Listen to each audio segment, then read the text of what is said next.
Hello, beautiful people, and welcome back to my channel. If you are new here, my name is Rosalind. On this channel, I feature lifestyle, inspiration, and a lot of self-care. In today's video, I'm going to share my COVID experience with you, some skin issues I had, and the natural way that I heal my body. Let's get started.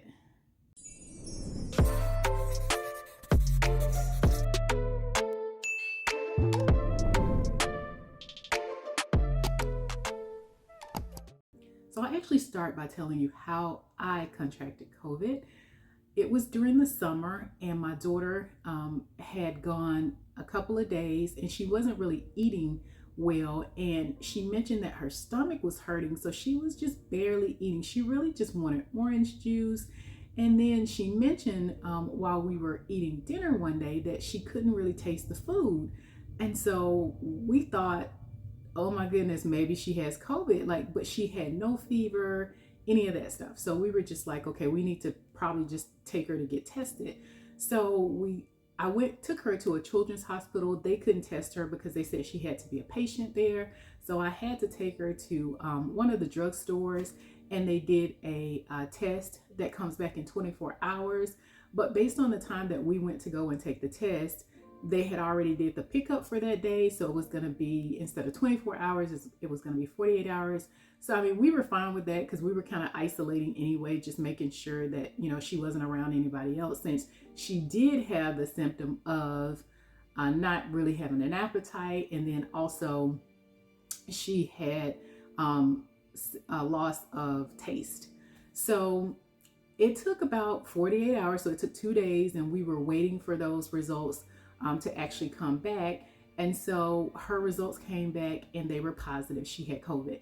And we were just like, scrambling because we were actually kind of traveling during the time. And so, but we were staying we rented out a space for a while just so we could stay, get away, and then we could go to like parks and stuff that we didn't have to be around a whole lot of people. And so with my daughter, I mean, we were just kind of like in shock when we found out she did have it. And I remember our local county, a young lady calling me saying, oh, your daughter has it. She needs to stay quarantined. And I was just like, well, we're out of state. Like, we're not even in this state, in that state. And so she was just like, well, wherever she is, she just needs to stay quarantined. So I was like, okay. So I was keeping my distance, trying to keep my son away from her. We were all wearing masks and gloves in the house. I went and bought all kinds of sprays and stuff, just trying to make sure that the germs didn't spread. And so the next day I woke up and I had a really, really bad headache. And it almost felt like kind of like a head cold. And I guess that's what I usually call it. So it's like when your head hurts and it feels like big or swollen or something. It just feels like, I don't know, I call it a head cold. That was really the only symptom that I had, was the head. And then as I got up and started walking around, I noticed that my equilibrium was off. And this happens every so often, but not with a headache. Normally it's like if I get on a ride or something like that, or I'm moving super fast, or I'm on a ladder or something like that. But this was different because I had just woken up. It was the morning time. And as I was walking, it just felt like the earth was kind of moving or shifting. And I was just like, whoa, what is this? And then along with the head, I was just like, something's just not right. So I said, I'm going to go take a test to make sure that I don't have COVID. So I actually went to like an urgent care, and they did the rapid test where you get them back within 30 minutes. So they did the test. And then the nurse came in and she was like, I'm sorry to inform you that you do have COVID. And then she ran down this long list of things, to kind of watch out for. And, she just told me to, quarantine, of course. And so since we were traveling, and I felt like it would be better if we just got back home, just in case anything happened. We were about 20 hours away from home, which was kind of tough.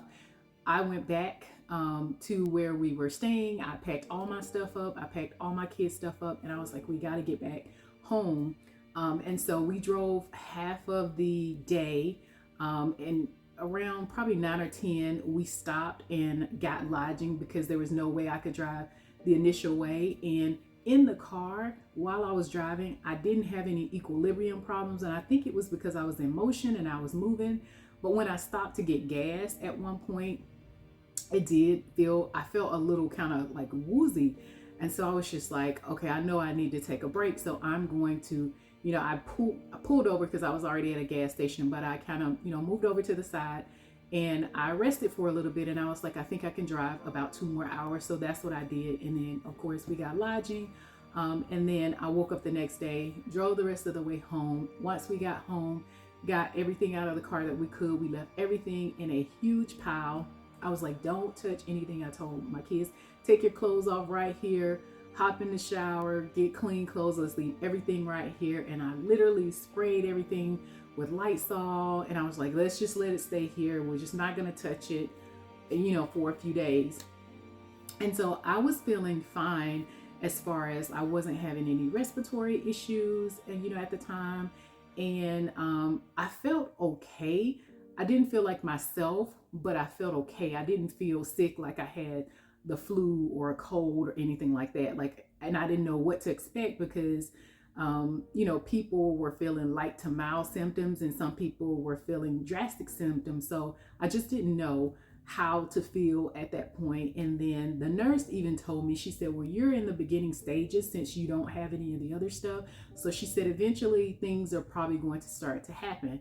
So of course, as soon as she said that, I'm praying against it. Like, absolutely not. That's not going to happen. I'm not going to have any respiratory issues. I'm not going to have, any other symptoms. It's going to be this way the entire time. And so day one at home, or once we got home and we got settled and everything, I was totally fine. I was, trying to stay hydrated. So I was drinking a little bit of water, but I wasn't really thirsty. Day two, when I woke up, I started to feel a little bit different. And I say a little bit different. I still had a little bit of the head cold and I still had a little bit of the motion part of it, but I was feeling really tired for some reason. Like I felt like even though I had gotten, probably 8 hours of sleep, I was still tired. So I watched TV and then I would fall asleep for 2 and 3 hours at a time. And of course I had my kids here. And my daughter at the time, she was starting to feel better. We don't know when she actually contracted it. If the last part of when she had it was kind of like towards the end, not really sure about the timing of hers. But for me, during the first couple of days, the only thing that I experienced was the headache, and just not even nausea at that point. It was more of just when I walked, just things were just like shifting and moving. And then around day 4, around day 5, I started to get winded. So if I would get up and I would go down the steps, I would have to like pause for a minute and take a break.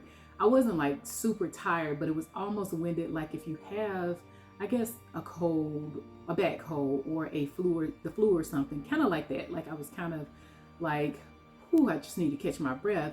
But it wasn't like I'm going to pass out. Oh my gosh, I need to take a break. So it was, fine to that extent. And so that lasted for a few days. And also anytime I tried to eat something, it just felt like I was really full. So I wasn't really hungry. I didn't really have an appetite. And the only thing that really I could eat during that time was fruit. So I was ordering groceries from a service and they were dropping them off on the front porch. And I, got watermelon, I had apples, I had oranges, bananas, just that was really all I could eat. So I was trying to eat that. And of course, like I would get up, I would cook breakfast for my kids because they were fine for the most part. And then I would fix, something simple for lunch. And then for dinner, usually I would order out because it was just easier. But I didn't have a whole lot of time since we had been traveling. I didn't have a full spread of groceries. We didn't have any, fresh vegetables and stuff. So I didn't have much to cook. So I would just primarily order the meals. And I knew it was only going to be temporarily. I was in day like 4 or 5 at that point anyway.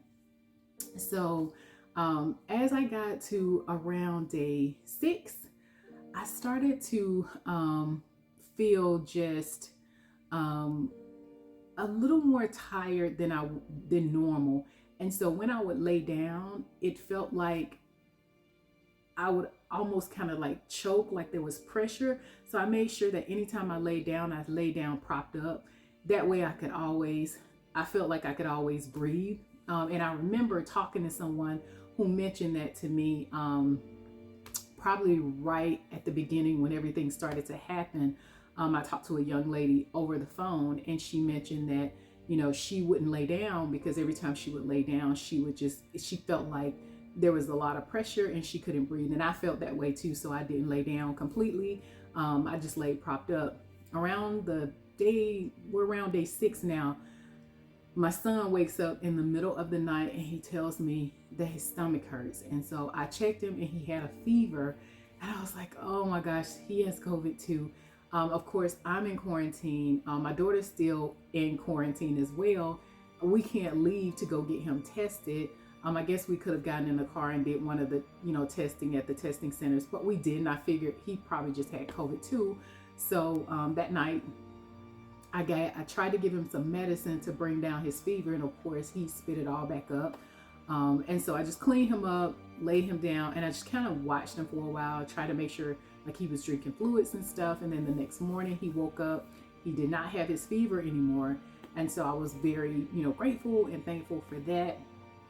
And really and truly, he acted like his normal self. He wasn't running around a lot because I think he was probably a little bit worried about me because he was staying in my room or coming in my room a lot more. And I was in there sleeping most of the day. Like I try to watch TV. And one of the interesting things about when I had COVID, the things that I normally would do, I could not do them. And simple things like sitting up at my computer, I could only sit at my computer maybe for about 15, 20 minutes, 30 minutes max. For some reason, my whole body felt like it was heating up. Anytime I was trying to read a book or learn, the only thing I could do literally was watch TV. And I guess because I mindlessly watched TV, it wasn't like I was trying to really follow the storyline. It was just looking at what was happening.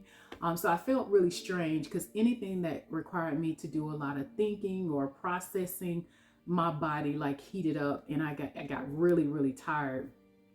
In terms of my mind just felt like a lot was going on. So I couldn't really, focus on doing any type of work. So I just rested most of the time and just made sure that I was, trying to drink fluids and stuff. I did lose my sense of taste.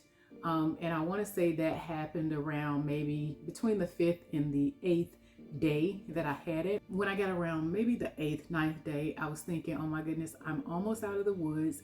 This is almost over with. It's almost behind me. And so I go to the bathroom to hop in the shower, and I noticed all these little bumps all over my body. And I was just like, what is this? And so it kind of looks like heat bumps. And my son, when he gets really hot, he has them really bad. So that's what I thought it was. I was like, well, maybe I had a fever, didn't know I had a fever.